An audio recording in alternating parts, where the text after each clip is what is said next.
I mean, and there's you see, he's got to just put that away. He's trying to get to the stare down. You cannot flinch. Li Fangzhu is deadly with his hands.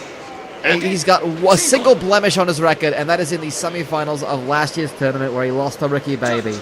9-1.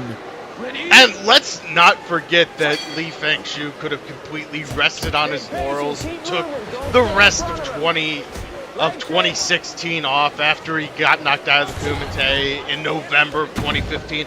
But no, true. He beat Kanemoto. He just went out there and said, screw it, I'm going to keep fighting for the good old US of A. A huge knockout, and of course he has a first round win over Hyun-Ki Dong. That was an absolute exciting, a belter of a fight back in July. KUMITE 31, if you want to go into the archives and watch that fight. It's an outstanding one. Hyun-Ki Dong dominating with the knockout victory by, Li Fangzhu dominating over Hyun-Ki Dong. Dong, a strong fighter as well. And Schnitzel, little hard shot there. That might be the thing is Li Fangzhu has to stay the course. You have to respect every opponent. You can't look at Werner and say, oh, he's 3-6. You know, he can't be that hard. You have to respect your opponent, and I think Fangzhu has absolutely done that. You know, you look at the record speaks for itself. But it's a matter of just looking at that. Oh, nice exchange. I think he ate the nice body punch, uppercut. They're beautifully done. And honestly, if I'm Werner, you know what I'm doing? I am going for takedown after takedown after takedown. I'm not even looking to hold. Oh, there it is again. That's going to absolutely win him on points if it keeps up. It's not even about points. It's about wearing down energy. I know I can't strike with this guy. I know I probably can't be on the ground with him. But if I can tire him out, I can land that one good shot, and that's all it will take. And let's be frank, Werner's landed a couple of good shots already on Lee, and Lee hasn't really done much damage to Werner. So I think maintaining the fight on the ground and trying to drain Lee as much as possible, that's the only way Werner's going to come out of victory and pull another upset here. Right now he's doing pretty good, keeping busy on the ground. Oh, hammer fist! Forget That's everything amazing. I just said! Oh, sweet He's doing Lord. it right just now. He's got him.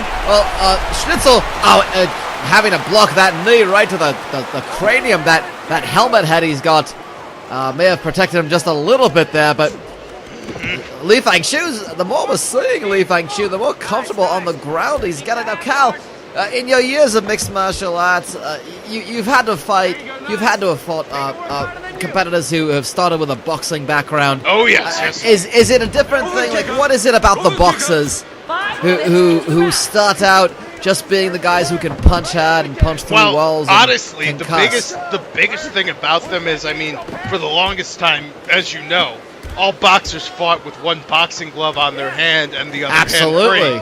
And that was just confusing. I mean, the first time I saw one of those, I'm just worried about, well, if I take this guy to the ground, I mean, he's not really going to be able to defend anything submission-wise, or I could just land headbutts, and, like, he might try and pad it with that hand, but I could still break his hand and not do much damage to my head. So, like, honestly, I just thought they really didn't understand that the one-glove strategy would not work, except for one-glove Rodrigo Thomason, who honestly was one of the... Oh, let me see! Oh, Jesus! Well, only one glove was needed to throw that punch from Li Fangzhu, and did you headbutt the glove? Did you try to break the hand that way? Yes, exactly, because, you know, your head is getting padded, but their hand is taking the full brunt of that because you're headbutting that padding while it's protecting their head. So they think they're protecting their head. They're actually just letting you break their hand. It was quite amazing, and honestly, I don't know why people didn't recognize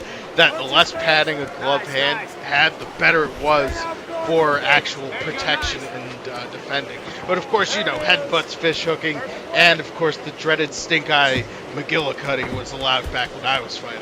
Let's think. Do I want to know? The stink-eye McGillicuddy. Yeah, I mean, honestly, you just reach back into the back of someone else's truck. Oh, beautiful submission. Oh, nice. This might be a strategy for Werner Schnitzel, going for the Kimura. Ooh, but nothing much going there. But you reach to the back of their trucks, and just try and get a little nugget out of their butt cheeks. and then you just rub it in their eye. Stink Eye McGillicuddy. I mean, honestly, you could get a good submission. I have 4 victories via submission because of that on my record. Personally. 1 minute left in the round. That was, I remember you saying you made a man vomit for 3 minutes straight because of the move. Oh, yes. It's impressive. I've never seen a man lose via vomit before. And But, oh, nice takedown again, and Werner Schnitzel, after taking a lot of abuse, has well, an open guard for Li Fangzhu is very easy to pass if Werner Schnitzel wants to take it. He's just trying to keep busy, and Fangzhu, looks like we're going to go to the towels a second time. Yes, we're going to go to a second round here. I mean, Li Fangzhu maybe looking a little bit the better of the two fighters here. I think he's struck a little bit more deadly strikes on Werner Schnitzel after a slow start. I mean, Li Fangzhu's fought the exact kind of fight that he's wanted to.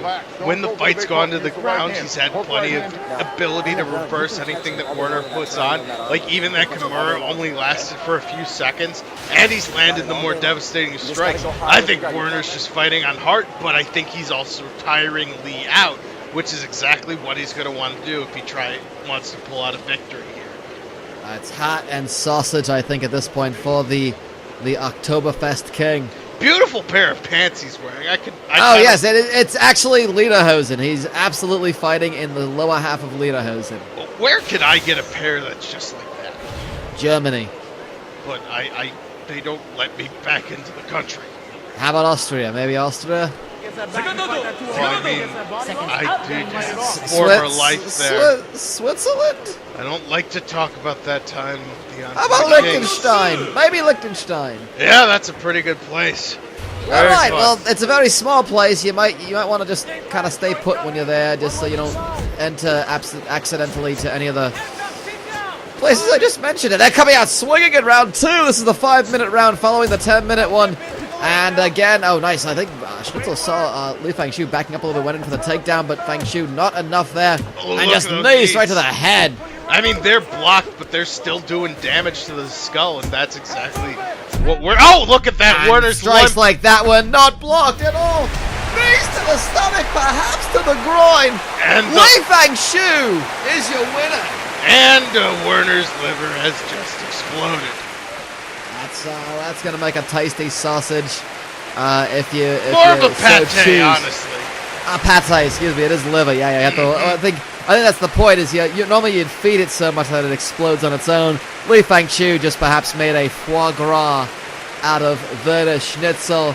And Carl, amazing stat coming across my desk here. Li Fangzhu. And I can say this with certainty, even though, so next month we have, of course, the 93 kilogram quarterfinals, but I can say with certainty, in the 3 years of KUMITE, Li Fangzhu is the only fighter across all weight classes to have qualified for the semifinals all 3 years. I mean, honestly, if